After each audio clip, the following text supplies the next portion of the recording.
Alright, hello guys, and welcome back to another episode of Beginner Guide in Albion Online. And today we'll be discussing about one of the profitable content, which is the group camp, and it is located in the black zone, meaning it is a risk versus reward content. So you may die here, but the profit will be so much that even your horse will not be able to carry it. Now, if you are a beginner player, then I would not suggest this content for you unless you have a decent amount of silver to regear your sets, because it might become your last GCamp and you might get broke. So that's why I will tell you guys to follow this guide. If you are a new players, I will be teaching you how to escape, what things to consider, how to do GCamp, and what to notice in the map so that you may survive.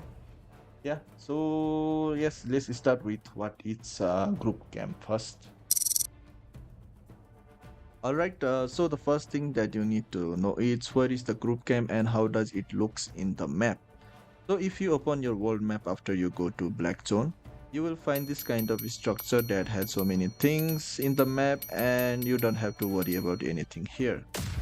So if you see the red square shape, that is the territory that is controlled by guilds, and the blue ring houses are called hideouts that is also built by guilds.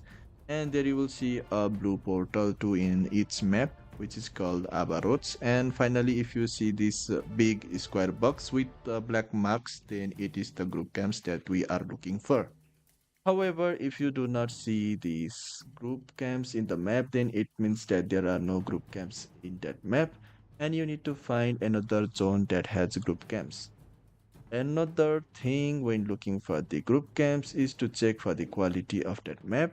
For example, there will be quality 1 to quality 6 maps in the Outlands, and it means that you will have more chances of getting good loots from higher quality. It also applies in resources and other loots. So if you are a gatherer, then you can get a good amount of resources, enchanted resources in the quality 5 or quality 6 maps.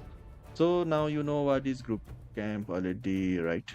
Which is why let's find the best way to find the good maps now, so that you can earn more silver fast. The trick is to have Brazilian city assets which can be unlocked from solo or duo mist that you see in every map when roaming. Inside the mist, you will need to earn 50,000 favor points by killing mobs or rescuing wisp or doing other contents inside the mist. So after unlocking the Brazilian city by doing those contents, you can then form a party or join other party from the LFG channel from your chat box section. Or if you have your guildmates online, then you can join with them to form a party of 5 people only to start the group camp content from Brazilian city. Now, why 5 people but not 7 people, even though 7 can enter from Brazilian city, you may ask? The answer is very simple. It is because 5 people are enough to clear the group camp while getting the 5 party fame bonus, and it's easy to fill the bar that is required to unlock the chest in the group camp without needing to wait for the mobs to respawn. If you are party of 6 or 7, then the fame will be not much as those 5 party player, and you will need to wait for mob to respawn in the group camp to fill the bar to unlock the chest, meaning it will take more time for 7 people to complete a group camp and the fame will be less than the 5 people party. So again, back to how to start group camp from Brazilian City. Once you are in Brazilian City, you can get lost there, but don't worry. You just need to follow the tree icon if you want to go to top floor, where we will start the camp through a portal like our routes. Likewise, bank will have the treasure icon and market will have a market sign for it. Other structure will be similar to royal cities so that you will know which place will take you to which place. And that's all about finding the Brazilian city and starting the group camp. Now we will talk about how to scout for good maps after entering Barcelona city and what to check in the map before everyone zone inside the portal. So let's say you are ready and geared up for the group camps and wondering what to do now. And don't worry, I will explain all the rules needed for the G camps later. So once you are ready, you all need to stay near to the portal of Barcelona City, and only one guy will enter the portal to scout for other routes that is connected to black zones, also known as outlands. Also, when one enters the portal, you will have 4 minutes plus extra time to join with your scouter, the person who entered the portal. So during that 4 minutes time, that scout can roam around or enter other connected portals to find the other black zone portals. Also, when checking for black zones from our roads, you need to look for three main things, which is the quality of the map, the level of the map itself, and the location of the map, so that it is not the map of gankers like Bridgewater's area maps. They are highly populated with gankers. Also, keep it in mind that GCamps will be risky during prime time and during weekends, which is why I don't recommend new players to go out in Outlands and during this time. I mean, in the prime time. So the minimum quality of map unit is quality 3. Tier 6 maps above are your destinations, and map with less player like 0 to 5 or 6 to 15 number of players in that map is the best place to do G camps.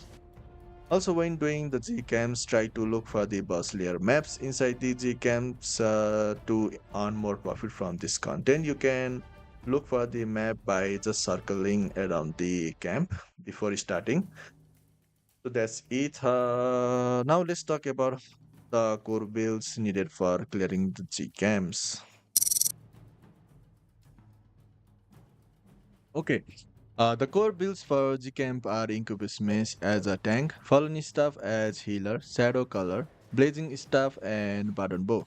With this build, you can easily clear any Gcamp of any level. However, there should be coordination within team and need to follow a simple rule when clearing the Gcamp.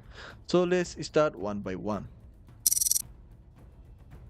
Combo for the tank goes like this. The tank needs to have the armored husk level 5 and aggro all the ranged and melee mobs towards you, and then use second skill vacuum pull, and after you pull all the mobs you hit your main skill, which will reduce enemy health percentage so that DPS can kill it easily. If you are on a higher level or pulling enchanted mobs, you can also use your guardian armor or your shoulder helmet to reduce damage for yourself to get healing. Also, instead of using shoulder helmet, you can also use Mistwalker hood so that you won't die from mobs and get time to get healed. I recommend Mistwalker hood if you are new as a tank, so that you won't die from the mobs easily. Another build is the Shadow Color, and the Shadow Color has another main job in the GCam, which is to hit his E to tank before other DPS uses their E. Using Shadow Color E to tank activates a different skill that will reduce enemy damage resistance because a tank is using the plate armor. So if you are a Shadow Color user, then use your E when tank uses his vacuum. Also, don't forget to spam Druid Call and use Royal Jacket skill to your party, mainly to healer, so the healer will be able to continuously heal tank with his W, and you need to use Royal Jacket on whites. Now another build is the healer, and I love using Fallen Staff in G-Camps because it's very easy and can protect tank at any situation with his E. So the combo for healer is to use E first in Fallen Staff to make tank invincible for a second and heal him. Also spam W, which is like a laser thing to tank, and use Q area heal to party or to tank. Also, if you are in a royal robe as a healer, you need to use your royal robe when you see tank is dismounted while pulling mobs, or when he uses his boots or guardian armor skill, so that your DPS can get a buff. Now, if you are not a Fallen Staff player and playing other holy stuff, then your combo will be to use your Graveguard helmet to give massive heal to tank and then use W. Your E will be situational, so you can either heal tank or party with your E if you are playing other holy stuff.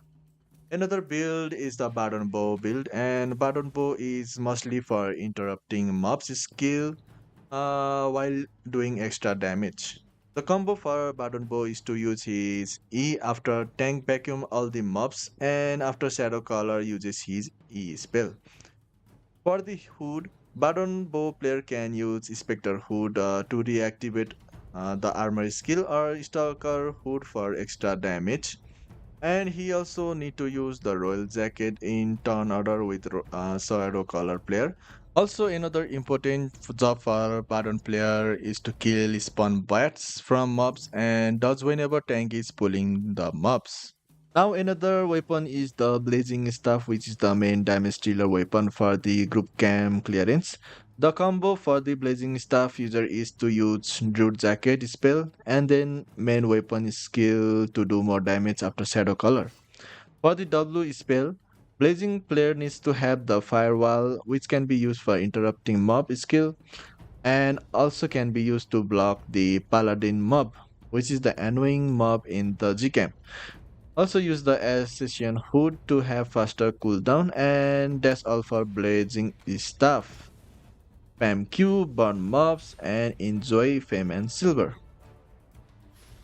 Once you master this, then you will be unstoppable in the camps. Also, the required IP is only 1300 and it can be accomplished with the tier 7 set. Now the whole set can look expensive but the reward will be more, which is why the camps are the profitable content right now in Albion Online. As you can see, I have got so much loot from doing G camps only. So don't be afraid to try the G camps. And most of the time, people start complaining about green chest because their team gets 1M and you get green chest with fame books. Which is why I suggest you to have patience because it's based on the RNG and it will happen in the game. On the bright side, you will get good amount of fames also, and there will be other side quests like crystal mobs, boss layer maps to earn silver. Okay, now let's talk about how to avoid getting ganked in the GCamps. Also, it will not be like 100% avoiding the gankers. It's like tips that you can use while doing GCamps and suddenly gankers come. So when you find the GCamps, you need to first look how many players are on that zone. If it is 6 to 15 players, then you need to be careful. Also, when clearing the G camp, you need to start from a direction that looks safer and not facing the roads or any hideouts and only kill the mobs in that safer entrance. And once you start clearing the mobs inside, you need to be ready with your calming potions so that you can reset mobs and plan getting out of the camps. Now, if you see gankers coming to you while you are doing G camps, then you need to run to mobs, which may sounds like confusing, but that's how you can exit while using your calming potion on yourself or team because most of the time gankers do not equip calming and they will get the aggro of the mobs instead. Uh, Final tips is to have a practice and experience in running from gankers and to have that experience you can do a solo content in Outlander Mist. Once you become a calm-headed player, you will have higher chance to run from gankers leaving your team as a bet. So there you have it. This is the complete blueprint for dominating group cans in 2026. Just a final reminder, don't get discouraged if your first few runs are messy. Group camps are about coordination. Once your tank and healer are in sync, you will start seeing that frame and silver stack up faster than any solo content in the game. So, what do you think, guys? Are you going to risk it in the Outlands this weekend, or are you staying in the yellow zone for safety? Let me know in the comments. I read every single one of them. So, yeah, that's all for today. See you on next guide. And I'm Mel Gaming, and I will see you in the next one. Peace out.